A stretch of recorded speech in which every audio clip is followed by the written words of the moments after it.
Good evening. I'm here on behalf of Gale of Waterdeep.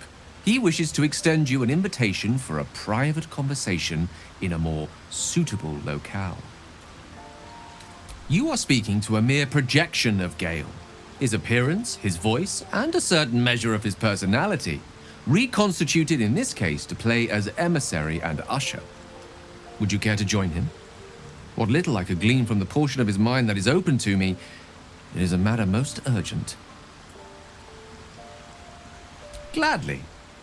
Simply follow yonder path, and soon you will find him.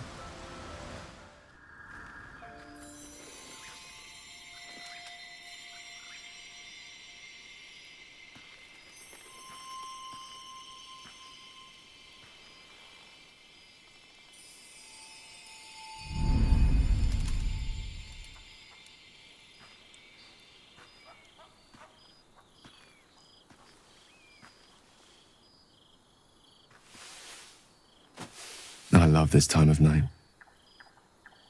There's an almost reverent silence that accompanies the peak of darkness, when you'd almost believe the dawn will never break.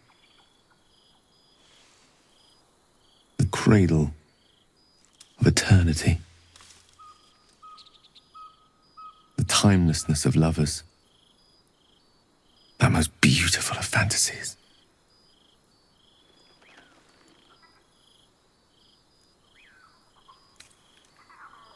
I will be. Soon. I am perhaps just one hard day away from being without any troubles at all. This may be my last night alive. I wanted it to be under a canopy of beauty and wonder, and with company to match. I thought this place might bring me peace. I thought it might make the weight of what I must do feel a little lighter. But I'm not so sure. Afraid? No. I am terrified. But fear, or courage, or reason cannot change the charge I've been given. There is no point in running from the inevitable.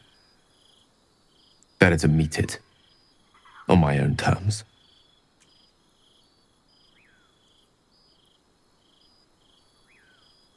One moment with you could sate me for a lifetime and prize the fear from my heart.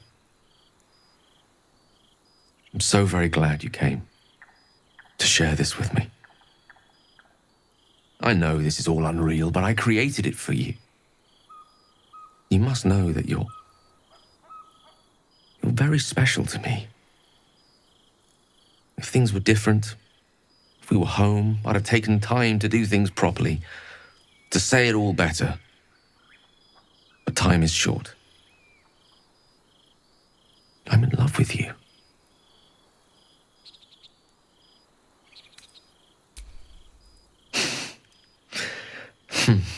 That's a relief. It would be a shame to spend my final hours making an ass of myself.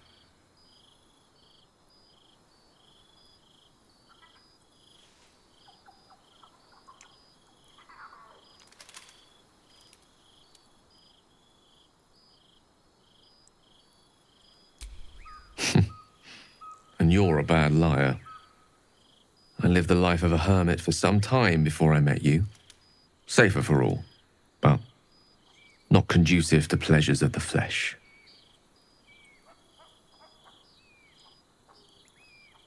I want it to be perfect. To bond with you in the way the gods do, intertwining our spirits in visions of the weave. How about the perfect night in Waterdeep? Yes? Let's imagine how it would be. The scene is this. You and I stand in the room that is the center of my universe. Sculptures, the paintings, the walls enlivened by the spines of 1,000 books. The grand piano plays the Lyrian suites all by itself, and as we look out beyond the arches that lead to the terrace, we see the weary sun take its daily dive into the sea.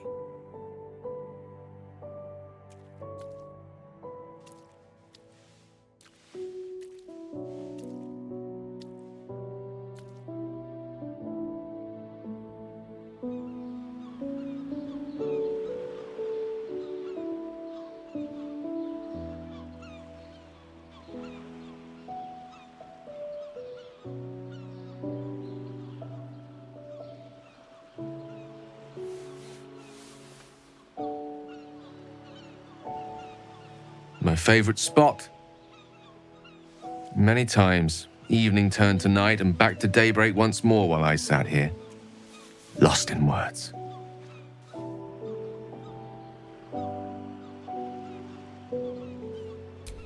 It's called The Art of the Night, and it details the first 1,000 nights of a newlywed king and queen.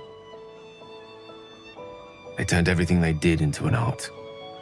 The art of conversation, the art of taste, time-honored and newly acquired.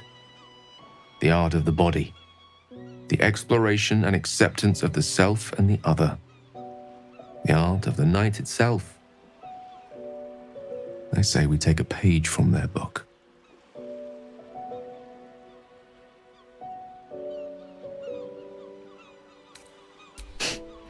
I'm many things, but coy's not one of them.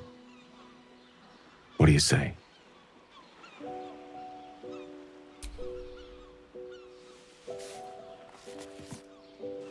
The stars will be our bed. Come here.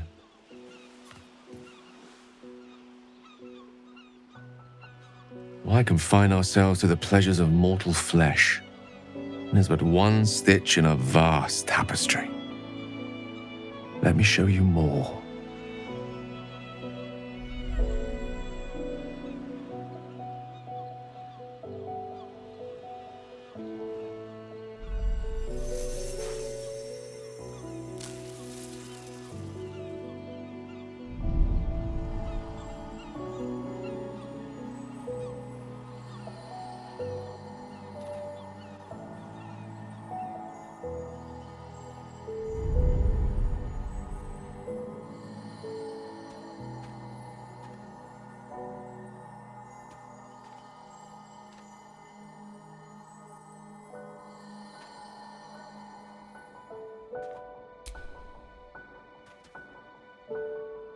Your bodies and minds weave together in a masterpiece of intimacy.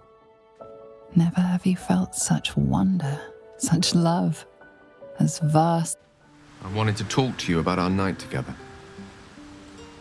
Have you ever walked to the very edge of a great precipice and shuddered at how easy it would be to step into the void?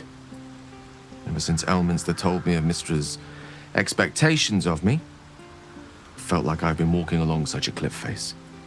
The great drop to nothingness, never out of my sight.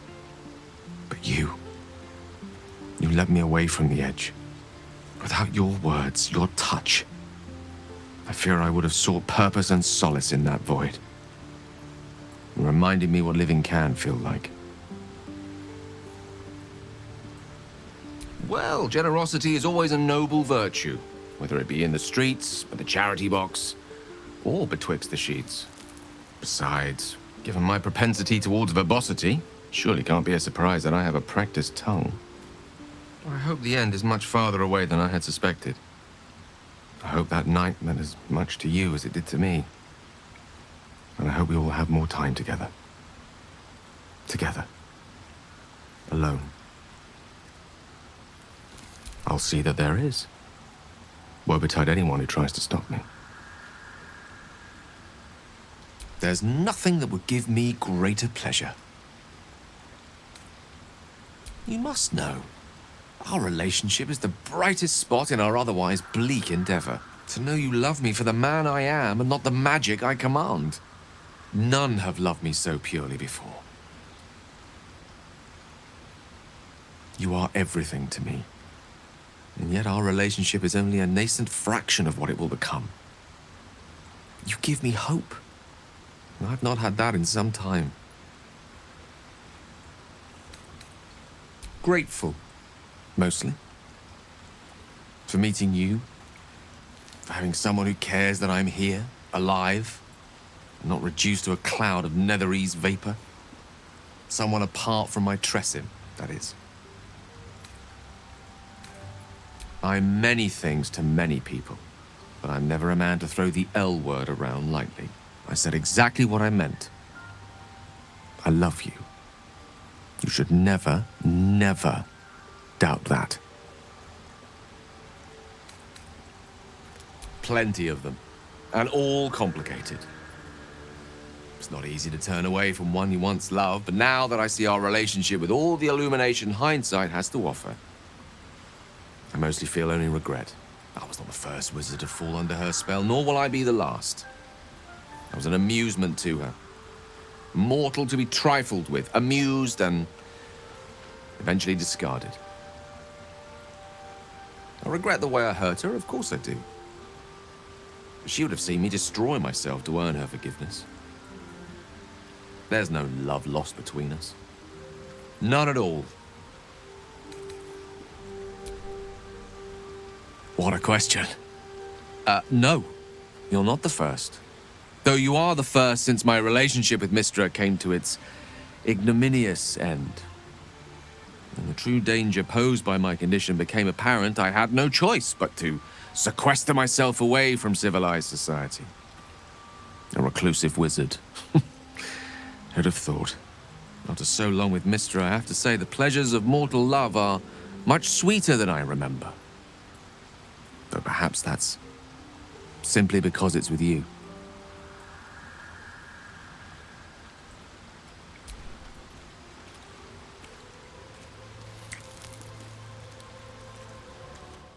What do you say?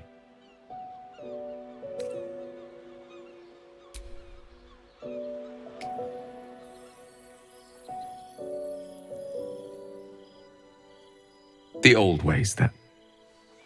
If that is what you wish, so be it. A small gesture towards your comfort.